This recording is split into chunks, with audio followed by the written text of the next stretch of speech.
Hi, I am DawnSherine. I am best known as the voice of the Dancing with Bipolar podcast. Lesser known may be that I am actually homeless in Flagstaff. Yeah, I talk about it on the show from time to time and try to explain, what it is. However, I thought that maybe it would be more impactful if people could actually see, like, what some of my life is like, being, it's day homeless, displaced during the day, as most people who are homeless are, unless they're hardcore homeless. They're day homeless. They have to find a place to be between varying hours, some between like 7 and 5, or, those are about the typical hours, maybe earlier for some. You have to be out by 6 and can't come back until, 4 or something like that. But there are specified times that you must be out, and that's every day. So you have a bed at night, and because of the way the one I'm at is like situated, we get to keep, we don't have to rotate beds or whatever. Like, you get to keep stuff here for a period of time, depending on whatever the contract is that you sign with this place. I don't want to get into that too much. Either way, like, you're still day homeless. You have yes, it's better than choosing, excuse me, like street homelessness, where you like legitimately just don't want to be part of any of the system, and you just go and, live in a tent, or, camp, or live in your car, or just whatever,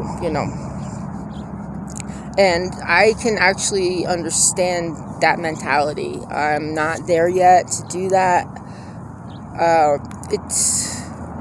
There's a lot to that, a lot more to it than it really seems like it is, but there's a lot to making that decision. But now what it is, for me, is day homelessness in Flagstaff, which I guess if you're going to be homeless, like, Flag is probably a pretty decent place to be homeless in. They say they don't have a lot of resources, but I would disagree. I think that there's some good resources for homeless people here in Flagstaff. Not great housing solutions, terrible housing solutions, but terrible housing solutions. And I like have this rant about that, because there's places to live, there's housing, there's lots of stuff that could be built into housing, but all they need to do is change the zoning and, and do some referendums and get some stuff switched around and allow it to be affordable homes, and these are places where there's nothing going on, industry is dead, and these buildings are just standing vacant, where they could be made into they could be made into livable spaces for a lot of people, to accommodate families, to accommodate veterans, to accommodate disabled people, to accommodate people. And there's lots of them. We all know, we all go by, we all see these strip malls, we all see these places that used to be large anchor stores, and they're gone. And this place is just being wasted. The buildings are going to disrepair, and then they tear it down, and then what? Are they going to rebuild, a place for people just coming out of homelessness and no, of course not. No. So it's like, you have to hit it now. You have to anyway. Hi, I'm DawnSherine. Oh my gosh. Yeah, I have a plan. I just don't know what I'm doing with it yet, or exactly what it is, but I legitimately am day homeless, so I'm not just faking it. I'm not like somebody who's like, yeah, I work in a shelter, so I really understand what it is that you go through. No, that's bullshit. I know what it is to be outside in snow and monsoons, in heat. As you see today, like, I have a hoodie on, right? But it's only because I get so sunburned that I have to try to protect myself from burning anymore. The other side is not as bad, because I just had a cast on that hand, so it was really more tender. But yeah, so that's one of the another one of the weather perils of being homeless is the sun, the wind, precipitation, Sometimes varmints, although they tend to like me just fine, so I'm okay with that. But some people have issues with, like the prairie dogs and stuff like that. It's whatever. You give them some Doritos and they're happy. But I'm gonna like show you some of my haunts, not right now because it's getting busy on the street, which is like right behind us.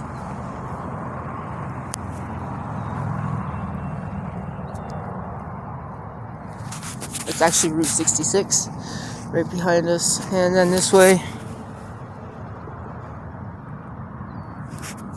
tracks. So I just want to kind of introduce myself a little bit because I kind of really want to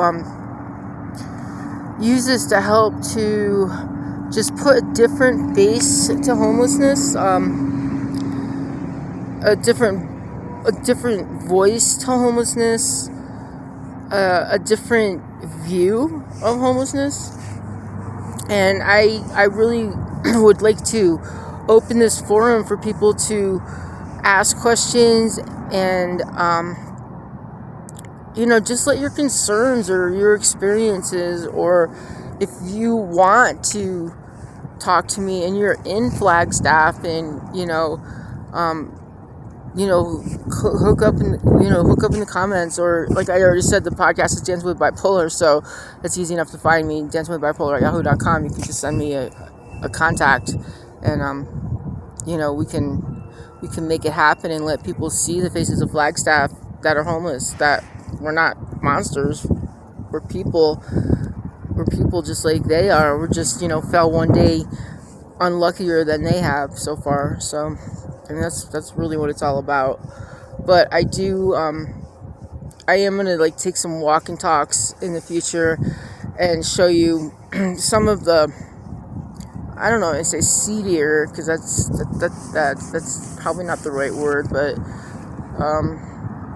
some of the sadder, maybe, how's that? Some of the sadder parts of Flagstaff that are unseen and invisible, so to speak, but they're not.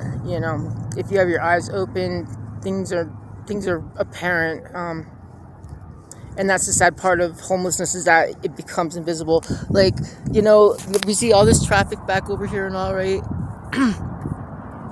And there's a bike path above it, and then this is like the path probably for like fire engines and stuff like that, because the railroad tracks are right here. So if there's a fire, they're gonna have to. So yeah, it's probably like a fire road.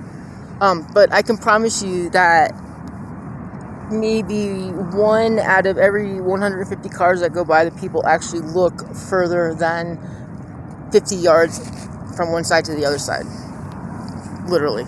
So they probably don't even realize that this like cool cactus is back here, and that these really cool pine trees are back here, and that these rocks that are extremely comfortable, believe it or not, and very concealing, because in this area here where I'm at right now, I have actually suntanned, and actually over winter time I built myself a little armchair and like set up my office right here, because you're day homeless, you're still outside, so why not make the best of it? So and I had been smart and I bought some really, really good ski pants, or some snowboarding pants, and I literally sat out here all winter, laid back in my armchair of snow, and just caught rays, and listened to music and did podcasts, and but nonetheless still homeless, right? Day homeless. So, and I know that sounds super sexy, right? That sounds like super romantic, and believe me, it's not. As it was okay, and maybe it was good. Maybe those are the good times, right? Maybe those are the things I'm going to look back on later on and be like, oh man, I remember that winter when I had the armchair made out of snow, and maybe, I don't know. Anyway, so I guess that's what this is all about, and I will do a follow-up soon. I don't even know how, like, if I'm going to have a tag for this, or what I'm going to do, or if we're just going to give it a shot and see what happens. Hi, YouTube. Anyway, this is DawnSherine, and this is my start for advocacy for the homeless in Flagstaff, Arizona. Peace.